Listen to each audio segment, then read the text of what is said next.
عید کا دن تھا، سب بچوں کے پاس سواری تھی، لیکن حضرت امام حسن اور امام حسین کے پاس کوئی بھی سواری نہیں تھی۔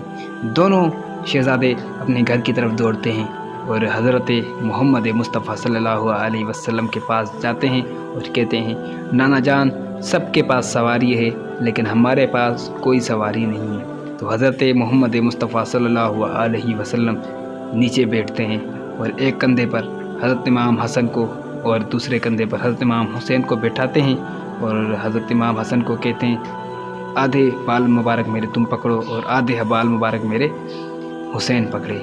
اور وہ جیسے ہی پکڑ کر اٹھتے ہیں باہر تو حضرت امام حسین رضی اللہ تعالیٰ عنہ کو کہتے ہیں کہ تمہاری سواری میں ہوں، اور جیسے ہی وہ بیٹھتے ہیں تو حضرت محمد صلی اللہ علیہ وسلم گھر سے باہر نکلتے ہیں تو یہ منظر حضرت عمر فاروق رضی اللہ تعالیٰ عنہ دیکھتے ہیں اور کہتے ہیں، تمہاری حسن اور حسین تمہاری سواری تو کتنی خوبصورت ہے۔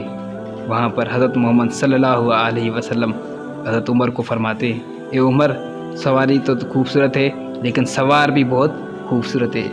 تو کتنے ہی حضرت محمد صلی اللہ علیہ وسلم جو ہے اپنے نواسوں سے محبت کرتے تھے، امام حسن اور امام حسین سے محبت کرتے تھے۔